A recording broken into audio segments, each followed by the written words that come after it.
ഈശോയിൽ എനിക്ക് എത്രയും സ്നേഹം നിറഞ്ഞവരെ, പാവങ്ങളുടെ അമ്മയായ വിശുദ്ധ മദർ തെരേസ പങ്കുവെച്ച 2 സംഭവങ്ങൾ നിങ്ങളുമായി പങ്കുവയ്ക്കാൻ ഞാൻ ആഗ്രഹിക്കുകയാണ്. ഒരിക്കലൊരു രാത്രിയിൽ ഒരു വ്യക്തി മദറിനെ സമീപിച്ചിട്ട് പറയുന്നുണ്ട്, ഇവിടെ അടുത്ത് 8 കുഞ്ഞുങ്ങളുള്ള ഒരു കുടുംബം കഴിഞ്ഞ കുറേ ദിവസങ്ങളായി പട്ടിണിയിലാണ്. ഇത് കേൾക്കുന്ന മാത്രയിൽ തന്നെ മദർ ആ കുഞ്ഞുങ്ങൾക്കുള്ള അരിയും ഭക്ഷണ സാധനങ്ങളുമായി ആ ഭവനത്തിലേക്ക് കടന്നെല്ലുകയാണ്. ആ കുഞ്ഞുങ്ങളുടെ മുഖത്ത് മദർ ദർശിച്ചത് ദുഃഖമോ സന്തോഷമോ ആയിരുന്നില്ല, മറിച്ച് വിശപ്പിൻ്റെ വിളി നൽകുന്ന അതികഠിനമായ വേദനയായിരുന്നു. താൻ കരുതിയ അരിയും മറ്റു ഭക്ഷണ സാധനങ്ങളും ആ വീട്ടമ്മയെ മദർ ബരമേൽപ്പിക്കുന്നുണ്ട്. ഉടൻ തന്നെ ആ സ്ത്രീ ആ ഭക്ഷണ സാധനങ്ങൾ 2ആയി വിഭജിച്ച് ഒരു ഭാഗവും എടുത്ത് പുറത്തേക്ക് പോവുകയാണ്. കുറച്ച് സമയത്തിന് ശേഷം ഒഴിഞ്ഞ കരങ്ങളുമായി തിരികെ വരുന്ന ആ സ്ത്രീയോട് മദർ ചോദിക്കുന്നുണ്ട്, നീ എവിടെയാണ് പോയത്? നീ എന്താണ് ചെയ്തത്? അതിനുത്തരമായി അവർ മറുപടി പറയുന്നുണ്ട്, ഞങ്ങളുടെ തൊട്ടടുത്തുള്ള ഭവനവും കുറേ ദിവസങ്ങളായി പട്ടിണിയിലാണ്. മദർ നൽകിയ ഭക്ഷണ സാധനങ്ങൾ അവരുമായി പങ്കുവയ്ക്കാനാണ് ഞാൻ പുറത്തേക്ക് പോയത്. മദർ പങ്കുവയ്ക്കുന്ന 2ാമത്തെ അനുഭവം എത്യോപ്യയിലുണ്ടായ ക്ഷാമവുമായി ബന്ധപ്പെട്ടതായിരുന്നു. എത്യോപ്യൻ ജനത ഏറെ ദുരിതങ്ങളിലൂടെ കടന്നുപോയ ദിനങ്ങളായിരുന്നു അത്.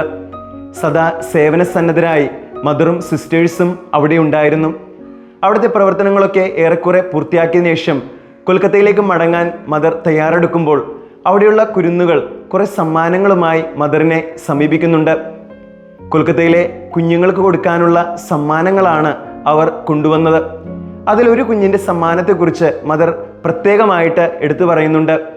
അവന് ലഭിച്ച ചോക്ലേറ്റ് ആണ് മദറിന് സമ്മാനമായി അവൻ കൊണ്ടുവന്നത്. ആ ചോക്ലേറ്റിന് ഒരു പ്രത്യേകത ഉണ്ടായിരുന്നു. അത് അവന് ജീവിതത്തിൽ ആദ്യമായി ലഭിച്ച ചോക്ലേറ്റ് ആണ്. ഇനിയൊരു ചോക്ലേറ്റ് അവന് ലഭിക്കുമോ എന്നറിയില്ല. എന്നിട്ടും ആ ചോക്ലേറ്റ് കൊൽക്കത്തയിലെ കുഞ്ഞുങ്ങൾക്ക് സമ്മാനമായി കൊടുക്കാൻ അവൻ മദറിന് കൈമാറുകയായിരുന്നു. സ്നേഹമുള്ളവരെ, പ്രഭാഷകന്റെ പുസ്തകം 17-ാം അധ്യായം 22-ാം തിരുവചനത്തിൽ നാം ഇപ്രകാരം വായിക്കുന്നുണ്ട്, മനുഷ്യന്റെ ദാനധർമ്മത്തെ മുദ്രമോതിരത്തെ പോലെ ദൈവം വിലമതിക്കുന്നു. അവന്റെ കാരുണ്യത്തെ കണ്ണിലെ കൃഷ്ണമണി പോലെ അവിടുന്ന് കരുതുന്നു. നമുക്കുള്ള അനുഗ്രഹങ്ങളെല്ലാം, അത് നമ്മുടെ ആരോഗ്യമാവട്ടെ, താലന്തുകളാവട്ടെ, സമ്പത്താവട്ടെ, മറ്റുള്ളവരുമായി പങ്കുവയ്ക്കാൻ നമുക്കൊക്കെ സാധിക്കണം. നാം മറ്റുള്ളവരുമായി പങ്കുവയ്ക്കുമ്പോൾ എൻ്റെ സമ്പത്ത് കുറഞ്ഞു പോകുമോ എന്നുള്ള പേടിയോ, അല്ലെങ്കിൽ ഭാവിയിൽ എനിക്കെന്തെങ്കിലും സംഭവിക്കുകയാണെങ്കിൽ ഞാൻ എന്തു ചെയ്യും എന്ന ആകുലതയോട് കൂടി ആവരുത്. മറിച്ച് ദൈവം എന്നെ പരിപാലിക്കും എന്നൊരു പ്രത്യാശ നമുക്കൊക്കെ ഉണ്ടാവണം. ആഡംബര ജീവിതം നയിച്ച് പാപ്പരായി പോയിട്ടുള്ള ഒരുപാട് വ്യക്തികളെ ചരിത്രത്തിൻ്റെ ഏടുകളിൽ നമുക്ക് കണ്ടുമുട്ടാൻ സാധിക്കും. എന്നാൽ ദാനധർമ്മം നടത്തി ആരും തന്നെ ദരിദ്രരായിട്ടില്ല.